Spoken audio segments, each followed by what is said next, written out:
Hello guys, this is Abhishek and you are watching Books for You.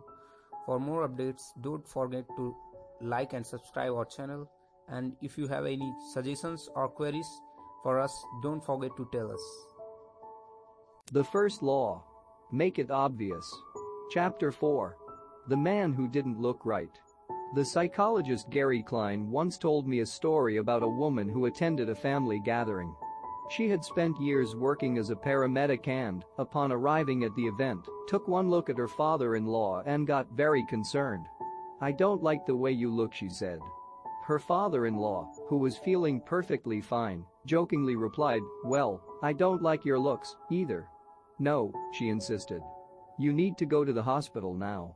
A few hours later, the man was undergoing life-saving surgery after an examination had revealed that he had a blockage to a major artery and was at immediate risk of a heart attack. Without his daughter-in-law's intuition, he could have died. What did the paramedic see? How did she predict his impending heart attack? When major arteries are obstructed, the body focuses on sending blood to critical organs and away from peripheral locations near the surface of the skin.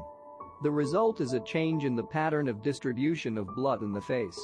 After many years of working with people with heart failure, the woman had unknowingly developed the ability to recognize this pattern on sight. She couldn't explain what it was that she noticed in her father-in-law's face, but she knew something was wrong. Similar stories exist in other fields. For example, military analysts can identify which blip on a radar screen is an enemy missile and which one is a plane from their own fleet, even though they are traveling at the same speed, flying at the same altitude, and look identical on radar in nearly every respect. During the Gulf War, Lieutenant Commander Michael Riley saved an entire battleship when he ordered a missile shot down despite the fact that it looked exactly like the battleship's own planes on radar. He made the right call, but even his superior officers couldn't explain how he did it. Museum curators have been known to discern the difference between an authentic piece of art and an expertly produced counterfeit, even though they can't tell you precisely which details tipped them off. Experienced radiologists can look at a brain scan and predict the area where a stroke will develop before any obvious signs are visible to the untrained eye.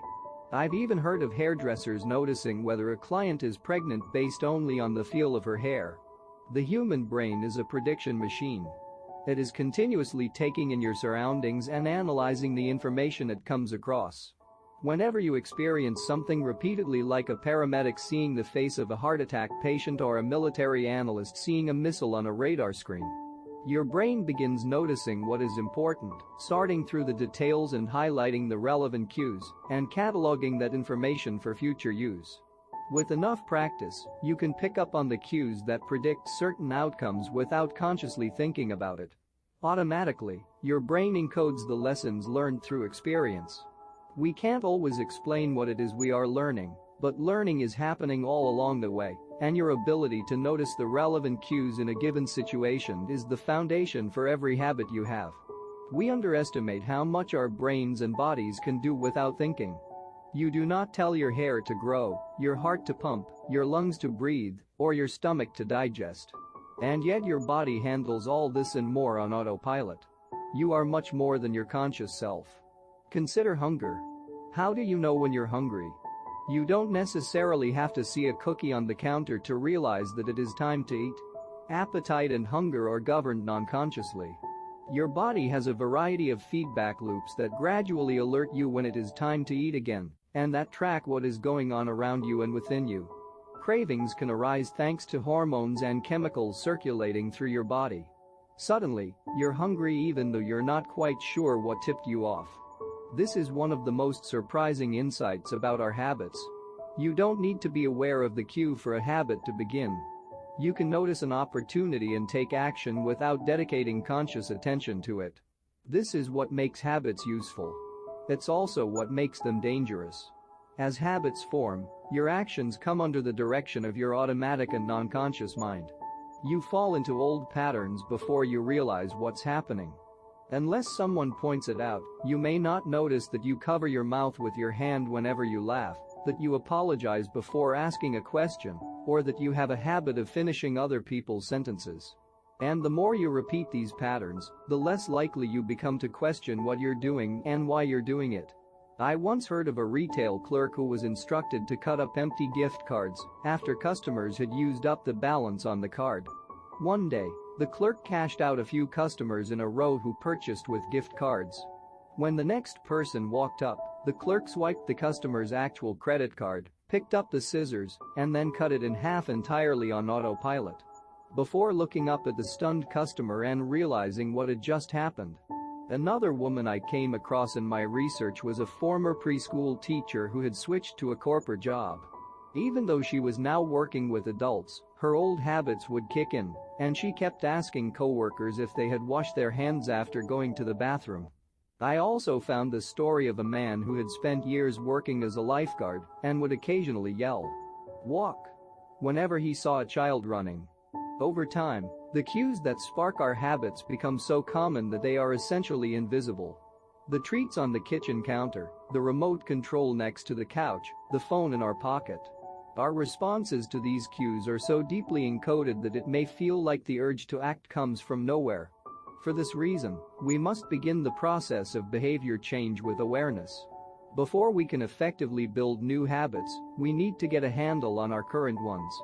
This can be more challenging than it sounds because once a habit is firmly rooted in your life, it is mostly non-conscious and automatic. If a habit remains mindless, you can't expect to improve it. As the psychologist Carl Jung said, until you make the unconscious conscious, it will direct your life, and you will call it fate. The Habit Scorecard. The Japanese railway system is regarded as one of the best in the world. If you ever find yourself riding a train in Tokyo, you'll notice that the conductors have a peculiar habit. As each operator runs the train, they proceed through a ritual of pointing at different objects and calling out commands. When the train approaches a signal, the operator will point at it and say, "Signal is green." As the train pulls into and out of each station, the operator will point at the speedometer and call out the exact speed. When it's time to leave, the operator will point at the timetable and state the time. Out on the platform, other employees are performing similar actions. Before each train departs, staff members will point along the edge of the platform and declare, "All clear." Every detail is identified, pointed at, and named aloud. Star. This process, known as pointing and calling, is a safety system designed to reduce mistakes. It seems silly, but it works incredibly well. Pointing and calling reduces errors by up to 85% and cuts accidents by 30%. The MTA subway system in New York City adopted a modified version that is point-only, and within 2 years of implementation, incidents of incorrectly berthed subways fell 57%. Pointing and calling is so effective because it raises the level of awareness from a non-conscious habit to a more conscious level. Because the train operators must use their eyes, hands, mouth, and ears, they are more likely to notice problems before something goes wrong. My wife does something similar. Whenever we are preparing to walk out the door for a trip, she verbally calls out the most essential items in her packing list. "I've got my keys. I've got my wallet. I've got my glasses. I've got my husband." The more automatic a behavior becomes, the less likely we are to consciously think about it. And when we've done something 1,000 times before, we begin to overlook things. We assume that the next time will be just like the last. We're so used to doing what we've always done that we don't stop to question whether it's the right thing to do at all. Many of our failures in performance are largely attributable to a lack of self-awareness. One of our greatest challenges in changing habits is maintaining awareness of what we are actually doing. This helps explain why the consequences of bad habits can sneak up on us. We need a point-and-call system for our personal lives. That's the origin of the Habit Scorecard, which is a simple exercise you can use to become more aware of your behavior. To create your own, make a list of your daily habits. Here's a sample of where your list might start. Wake up. Turn off alarm. Check my phone. Go to the bathroom. Weigh myself. Take a shower. Brush my teeth. Floss my teeth. Put on deodorant. Hang up towel to dry. Get dressed. Make a cup of tea. ... and so on. Once you have a full list, look at each behavior and ask yourself, Is this a good habit, a bad habit, or a neutral habit? If it is a good habit, write plus next to it. If it is a bad habit, write minus. If it is a neutral habit, write equals. For example, the list above might look like this. Wake up equals. Turn off alarm equals. Check my phone minus. Go to the bathroom equals. Weigh myself plus. Take a shower plus. Brush my teeth plus. Floss my teeth plus. Put on deodorant plus. Hang up towel to dry equals. Get dressed equals. Make a cup of tea plus. The marks you give to a particular habit will depend on your situation and your goals. For someone who is trying to lose weight, eating a bagel with peanut butter every morning might be a bad habit. For someone who is trying to bulk up and add muscle, the same behavior might be a good habit. It all depends on what you're working toward. Scoring your habits can be a bit more complex for another reason as well. The labels good habit and bad habit are slightly inaccurate. There are no good habits or bad habits. There are only effective habits. That is, effective at solving problems. All habits serve you in some way, even the bad ones, which is why you repeat them. For this exercise, categorize your habits by how they will benefit you in the long run. Generally speaking, good habits will have net positive outcomes. Bad habits have net negative outcomes. Smoking a cigarette may reduce stress right now, that's how it's serving you, but it's not a healthy long-term behavior. If you're still having trouble determining how to rate a particular habit, here is a question I like to use. Does this behavior help me become the type of person I wish to be? Does this habit cast a vote for or against my desired identity? Habits that reinforce your desired identity are usually good. Habits that conflict with your desired identity are usually bad. As you create your habit scorecard, there is no need to change anything at first. The goal is to simply notice what is actually going on. Observe your thoughts and actions without judgment or internal criticism. Don't blame yourself for your faults. Don't praise yourself for your successes. If you eat a chocolate bar every morning, acknowledge it, almost as if you were watching someone else. Oh, how interesting that they would do such a thing. If you binge eat, simply notice that you are eating more calories than you should. If you waste time online, notice that you are spending your life in a way that you do not want to. The first step to changing bad habits is to be on the lookout for them.